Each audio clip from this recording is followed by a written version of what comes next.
모든 걸 선택할 때는 우선순위라는 게 있어요. 동등하게 중요하지는 않습니다. 자, 그럼 건물을 결정할 때 뭐가 제일 중요하죠?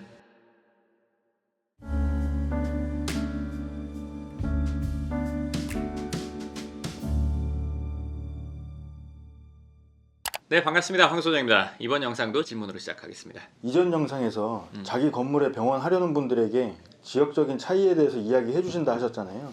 어떤 내용인가요? 그게 이제 지역적으로 땅값보다 건축비가 더 높은 경우에 그런 지역보다는 땅값이 더 높은 지역 비율적으로 그런 곳을 해야 된다고 했는데, 일단 그 기준이 기본적이고요. 그리고 또 하나는 금액대에 따른 선택, 금액대에 따라서 선택을 해야 된다고 생각을 합니다. 그 금액대에 대해서 어떻게 구분을 해야 된다는 거죠? 일단 잘 생각해 보세요. 우리 지역에 흔히 있는 금액대라는 게 얼마인지 한번 봐야 돼요. 흔히 있는 금액대가 있고 튀는 금액이 있단 말이에요. 서울 빼고 지방에서도 금액대 다양할 거 아니에요. 근데 이제 주로 있는 금액대라는 게 있어요. 60억대, 70억대가 주로 있다. 뭐 그럴 수 있잖아요. 그러면 이 금액대 중에 좀 월등히 높은 금액대, 이런 것들은 저는 굳이 거기서 해야 되나 싶은 생각이 있어요. 왜냐하면 그 지역에서 높은 금액대라는 거는, 그리고 이 튀는 금액이라는 거는 그런 건물이 그 지역에 많지 않다는 거예요. 그런 건물의 수요라는 건 첫 번째가 임대 수요고 두 번째가 매수하려는 수요, 가지려는 수요, 이 두 가지가 높다면 이 튀는 금액대의 건물이 많을 거란 말이에요. 근데 임대 수요가 적다는 거는 인근에 모여있는 인구가 그렇게 많지 않다는 거예요. 이 상가 내지는 이 건물에 들어와서 사업을 하는 사람들의 손님으로 갈 사람들이 많지 않다는 거란 말이에요. 그러니까 지방에 가보면 건물들이 다 낮은데 어떤 건물만 하나 띡 높아. 그거 멋있어. 저는 이런 건물 사는 거는 좀 왜? 예를 들어서 그런 건물을 100억에 샀어요. 뭐 200억에 샀어요. 뭐 300억에 샀어요. 몇백억에 샀다고 칠게요. 월세 받는 건 괜찮을 수 있어요. 괜찮을 수 있다고 했죠.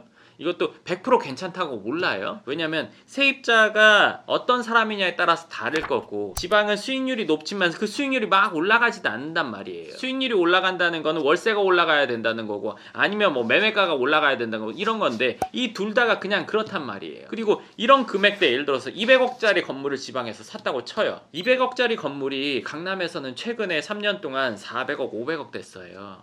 그렇게 많이 올랐어요? 그럼요. 근데 지방에서 만약에 200억짜리 건물 이게 400억, 500억 된다. 누가 삽니까? 그 원하는 만큼의 가격 상승이 있기도 어렵고 그걸 누가 받아주기가 매우 힘들어요. 지방에서도 그 지역에 괜찮을 건물을 살려는 사람도 물론 있지만 자산이 어느 정도 넘어가면 서울 쪽으로 오고 싶어 한단 말이에요. 물론 그 지역에서 살려는 사람들도 있겠죠. 그렇지만 그 정도 규모의 건물을 사는 거는 상당히 힘든 일이에요. 서울에서 예를 들어 강남에서 100억짜리, 200억짜리 그냥 그게 일반적인 가격이잖아요. 아까 말한 그 수요가 많단 말이에요. 임차 수요든 아니면 살려는 수요든 이런 수요가 많단 말이에요. 이 지역은 감귤밭의 감귤 정도 된단 말이에요. 근데 지방에서 그 정도 높은 금액대의 건물이란 감귤밭에 갑자기 사과나무? 뭐 이런 느낌이란 말이에요. 이런 상황? 이 건물을 예를 들어서 내가 사서 월세는 잘 받을 수 있다고 치더라도 시세 차익 보기가 어려워요. 그리고 이제 지방에서 건물 가져보신 분들은 아실 거예요. 지방에서 건물 큰 걸 갖고 있으면 이제 그 지역 토박이거나 하시면 그 시선 아시죠? 그 지역에서 활동을 많이 해야 돼요. 돈 낼 것도 많고 뭐 이렇게 할 게 엄청 많아지고 사람들 부탁이나 이런 것들이 엄청 많아지는 그런, 주위에서 뭐도 내야 되고 무슨 뭐 발전기금 내야 되고 뭐 해야 되고 이게 엄청나죠. 근데 서울에서 뭐 200을 갖고 있다. 아 그렇구나. 아 그렇구나. 그런 것들조차도 차이가 납니다. 근데 그거보다 더 중요한 건 뭐 알아주든 그래가지고 내가 그런 것들 좀 쓰면 뭐 나 이런 건 상관이 없다. 그래서 난 여기 살 거야. 그러더라도 이거는 좀 생각해 봐야 돼요. 왜? 아까 말한 것처럼 건물은 자산을 불리기 위해서 사는 거지 월세만 받고자 한다고 사는 건 아니잖아요. 그렇죠? 그렇기 때문에 이거는 제 생각에는 사실 금액적인 기준이 있어요. 좀 저는 냉정하게 생각하긴 하지만 러프하게는 지방에서 100억이 넘는 건물을 산다? 이 제 기준입니다. 지방에서 100억이 넘는 건물을 산다? 글쎄 그거는 저는 제 생각이니까 저는 그거는 좀 안 할 것 같아요. 저라면. 근데 뭐 내가 예를 들어서 자산이 한 1000억 있다고 치고 난 그래도 내 지역에 그냥 하나 정도는 있었으면 좋겠어. 뭐 올라가는 거 필요 없어. 그러고 사는 건 오케이. 근데 그게 아니라 난 자산을 불릴 거야 하는데 100억 정도 되는 거를 지방에서 사는 거는 저는 안 할 것 같아요. 그 정도가 되면 예를 들어 현금이 30억이 넘어가는 정도인데 그러면 당연히 서울 뭐 아니면 강남 이쪽에 와서 건물을 살 것 같아요. 사실 더 솔직히 말한다면 저는 50억만 넘어가도 잘 안 할 것 같아요. 50억 70억 이상만 돼도 지방에서 건물을 사는 거 선택하지 않을 것 같아요. 소장님, 근데 왜 말하시면서 조심하는 느낌이 들까요? 조심하니까. 왜냐면 이제 제 기준을 얘기하는 거고 이제 이렇게 해야 된다는 걸 얘기하는데 지방 건물을 폄하한다 아니면 지방에 건물을 갖고 있는 분들이 또 기분이 안 좋을 수도 있고 하니까 제 기준이라고 말하면서 좀 이렇게 조심하면서 얘기를 하는 거거든요. 뭐 이건 아니고 뭐 이건 무조건 맞고 뭐 이렇게 얘기하면은 얼마나 그러시겠어요. 그래서 건물을 갖고 있는 분들 기분을 제가 고려하느라고 이렇게 얘기하는 건데 어쨌건 저는 그걸 안 하게 될 것 같아요. 그러니까 만약에 갖고 있는 분이라면 난 여기서 이미 은퇴를 했고 월세 어느 정도 받아서 내가 이걸 생활해야 된다 이런 분들은 거기 계속 갖고 있는 게 맞는데 그게 아닌 분들은 나이가 아직 젊다 하는 분들은 이거 옮겨오는 게 저는 무조건 맞다고 생각합니다. 그 서울하고 지방권하고 그 중간에 있는 수도권도 같은 맥락으로 해당이 되는 건가요? 수도권이라면 경기도. 네, 경기도.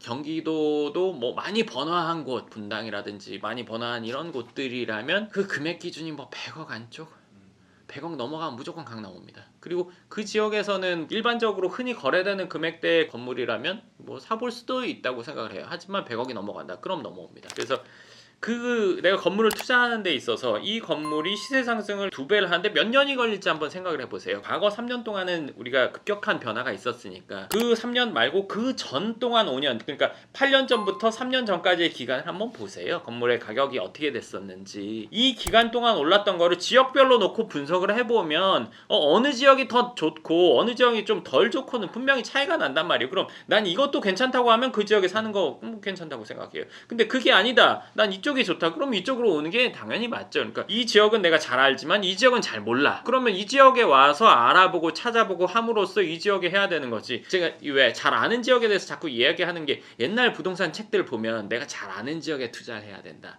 이런 얘기 많았거든요. 내가 사는 지역, 인근의 지역. 그래서 그런 생각을 갖고 있는 분들이 지금도 많단 말이에요. 근데 그거는 그렇지 않단 말이죠. 오르는 데가 있고 별로 안 오르는 데가 있고 떨어질 때도 유지하는 데가 있고 확 떨어지는 데가 있단 말이에요. 그럼 내가 여기에 살아. 그러면 여기에 꼭 해야 되나요? 그건 아니잖아요. 내가 투자하기에 유리한 지역으로 가야지 잘 아는 지역에 투자를 한다? 향후에 투자 결과가 원하는 결과가 안 나오는 경우가 태반일 거예요. 그래도 내가 있는 지역에다 건물을 사면 내가 종종 신경 쓰고 할 수 있는데 내가 모르는 먼 지역에다가 건물을 산다는 건 내가 신경 쓸 여력도 안 되는데 그게 예를 들어서 관리하기가 어려울 수 네, 있고 네, 어쩌고 저쩌고 우리가 점심 먹으러 갈 때 메뉴 정할 때 어디가 어느 식당이 몸에 좋아? 이런 얘기 합니까? 뭐라고 하죠? 맛있는 집. 어디가 맛있어? 이걸로 따지죠. 저기가 몸에 좋아? 몸에 안 좋아? 이런 거 따지는 사람 있어요? 그러면 음식은 맛만 있으면 돼요? 그게 아니라 몸에도 좋아야 되겠죠. 간도 적당해야 될 거고 영양분도 괜찮아야 될 거고 뭐 여러 가지 요소가 있을 거 아니에요. 근데 왜 맛있어를 따져요? 그게 제일 중요하니까. 모든 걸 선택할 때는 우선순위라는 게 있어요. 동등하게 중요하지는 않습니다. 자, 그럼 건물을 결정할 때 뭐가 제일 중요하죠? 자산을 불리는 게 가장 중요하죠. 관리를 잘하기 위해서 집 근처에 샀는데 안 올랐어요. 그 결과가 좋아요? 아니면 멀리 샀는데 관리가 힘들었어요. 근데 가격이 많이 올랐어요. 어떤 걸 선택합니까? 모두가 다 이걸 선택합니다. 건물을 산다는 거는 관리를 편하기 위해서 사는 게 아니라 얘가 자산 가치를 불리기 위해서 사는 거잖아요. 그럼 이게 첫 번째 요건이란 말이에요. 그럼 첫 번째 요건이 맞으면 나머지는 어느 정도는 감안을 해야 되는 거죠. 자산이 많이 상승될 곳에 산다가 첫 번째. 그 다음 관리. 내가 직접 하기 어려우면 관리 업체를 찾거나 아니면 누군가가 대신 해줄 수 있거나 이렇게 되면 되는 거잖아요. 그렇게 선택을 해야 되는 거지. 이제 건물 살 때 모든 여러 가지 요소를 사놓고 같은 정도의 중요도로 생각을 하면 배가 산으로 간다. 네, 가장 중요한 거 기준으로 선택을 해야 됩니다. 네, 그래서 이번 영상에서는 지난 영상에 이어서 본인 건물에서 병원을 운영하고자 하는 분들이 이제 지방에 있다면 어떤 기준을 가지고 내가 여기에 할지 아니면 서울이나 아니면 강남에 할지에 대해서 얘기를 해봤는데 제가 말한 금액 기준이 무조건 100% 맞다. 저 기준을 넘기면 안 된다. 이렇게 생각하기보다는 지역별로 한번 조사를 해보세요. 제가 아까 말한 너무 튀는 금액대다. 그리고 이게 많지 않다. 그러면 저는 그거는 안 하는 게 맞다고 보고 제가 말한 그 금액대의 기준 뭐 50억, 100억 이것도 사실은 저는 맞다고 생각을 해요. 제가 경험을 해보다 보니까 제가 말한 모든 것들은 뭐 다른 기준이 아니라 어떻게 하면 자산을 잘 증식시키냐, 많이 증식시키냐, 정해진 기간 내에 어느 누구보다도 많이 증식시키냐의 기준으로 얘기해드리는 거니까요. 자산 증식을 첫 번째로 생각하는 분들이라면 제 이야기를 잘 생각해보고 판단을 내려보시면 좋을 것입니다. 네, 좋습니다. 그럼 오늘 영상 여기까지 하고 다음 영상에서 또 뵙겠습니다. 감사합니다.